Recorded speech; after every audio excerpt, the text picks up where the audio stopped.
नमस्कार सगळ्यांना, कसे आहात? तर आशा करते की तुम्ही सगळेजण खुश, आनंदी, निरोगी आणि आरोग्यदायी असाल. तर सर्वप्रथम तुमचे माझ्या संध्याच लाईफ ऑल इन वन या चॅनलवर अगदी मनापासून स्वागत आहे. तर चला व्हिडिओला सुरुवात करू. तर तुम्ही व्हिडिओमध्ये बघत आहात की गहू आमच्या शेतातील गहू काढत आहेत. त्याच्या अगोदर मी शॉर्ट व्हिडिओमध्ये तुम्हाला दाखवले गव्हाचं पीक किंवा गहू किती छान हिरवागार आला होता.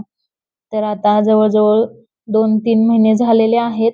तर आज गहू काढलेला आहे. काल पण मी एक शॉर्ट व्हिडिओ टाकला होता. तर गहू हे बघा हे मशीनने कसा काढतात गहू. तर चला व्हिडिओ बघत-बघत मी तुम्हाला गहू कसा लावतात किंवा पेरतात त्याच्याबद्दल माहिती सांगणार आहे. तर चला सुरुवात करूयात. आशा करते की तुम्हाला नक्कीच हा व्हिडिओ आवडेल. तर गहू हे आपल्या महाराष्ट्रातील रब्बी हंगामी पीक म्हणून ओळखले जाते किंवा घेतले जाते. तर हे म्हणजे कसं मध्यम ते भारी आणि जिथे पाण्याचा निचरा होतो ना तिथे हे पीक घेतले जाते आणि कसं ऑक्टोबर आणि नोव्हेंबर या महिन्यातच हे घेतले जाते कारण की या पिकासाठी थंडी लागते. थंडीच्या मोसममध्येच त्याला वातावरण असं अनुकूल असते त्याच्यामुळे गहू असा छान येतो. तर हे म्हणजे गहू जो लावतात ना तर त्याचे बियाणे बघा 3 प्रकारचे असते. म्हणजे एक म्हणजे 34 त्याच्यानंतर 3171 आणि अजून एक आहे ते मला आठवत नाहीये. पण हे 3 घेतले जाते बियाणे आणि हे खूप छान प्रतीचा गहू येतो. तर कसं आहे ना मित्र-मैत्रिणींनो, शेती करणं पण तेवढं सुखाचं नाही. खूप स्ट्रगल असते शेतीमध्ये. आपल्याला वाटते की हां बाबा शेती काय असं तसं होत असते. पण खूप कठीण असते शेती करणे पण. भर उन्हात हे असं आता मशीन आहे म्हणून ठीक आहे.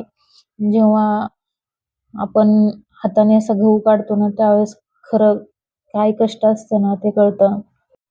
आता मशिनी आल्यात म्हणून काय वाटत नाही. पण जेव्हा मशीन नव्हती ना किंवा आमची ऐपत नव्हती त्यावेळेस आम्ही असं हाताने हाताने म्हणजे जे विळा असतो ना, त्या विळ्याने गहू काढायचो, त्याच्या पेंड्या बांधायच्या. ते वाळले की अशी साधी मशीन बोलवून मग तो गहू भरडायचा. म्हणजे गहूच काय रानातली म्हणा किंवा शेतातली आम्ही सगळी कामे केलेत. सगळं आमच्या स्वतःच्याही शेतात किंवा दुसऱ्याच्या पण शेतात काम केलंय सगळं. कांदे काढायचे, परत तुम्हाला सांगते बाजरी, ज्वारी, खुरपणी हे सगळी कामं केलेली आहेत. या व्हिडिओमार्फत मी गव्हाचं एक निमित्त आहे, पण तुम्हाला म्हणजे सगळे माझे अनुभव सांगते. तर हे असं रानातलं आमच्या म्हणजे स्वतःच्या किंवा बाहेरच्या लोकांच्या शेतात कामं करून, प्लस अजून घरातली कामं करून आणि परत शाळा शिकायची हे असं सगळं आम्ही केलेलं आहे. म्हणजे जेव्हा शाळा, कॉलेज होते तेव्हा. कारण की काम नाही केलं तर परिस्थितीच तेवढी हालाकीची होती. काम तर करावंच लागायचं. म्हणजे हे असे दिवस काढून शाळा शिकलो आणि त्याच्यामुळे कुठेतरी आज शाळा शिकल्यामुळे आणि हे असं स्ट्रगलमुळे थोडं आज कुठेतरी चांगलं आहे. तर स्ट्रगल हे सगळ्यांच्याच लाईफमध्ये असते आणि ते स्ट्रगल थोडंफार काही काळासाठी नसते. आयुष्यभर काही नाही आयुष्यात चालूच असते. त्याच्यामुळे सगळ्या परिस्थितीला सामोरं जावं लागतं. तर हे असं असतंय मित्र-मैत्रिणींनो. आता माणसाचे कष्ट किती वाचलेत बघा. त्या काळी होते की विळ्याने असं काढून गहू जे पेंड्या बांधून भरडायचा. आता बघा हे मशीन किती इझी झालंय म्हणजे किती कष्ट वाचलेत. मनुष्यबळ कमी झालंय.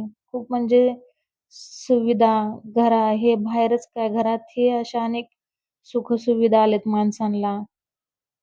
खरंच म्हणजे खूपच असं छान झालेलं आहे माणसाचं जीवन. तरीही आपण जीवनाबद्दल अजून तक्रारीच करत असतो, की माझं असं, माझं तसं. जे आहे त्याच्यात सुखी राहावं आता हा गहू माणसाने. काढायचा म्हटलं तर असा मोठा असा कागद आणावा लागतो आणि मग ते मशीनमधून एकदमच हे असं काढलं जातं गहू. बघा तुम्ही मी सांगितल्याप्रमाणे किती छान असं सोनं पडलेलं आहे म्हणजे सोनं पिकले बघा रानामध्ये.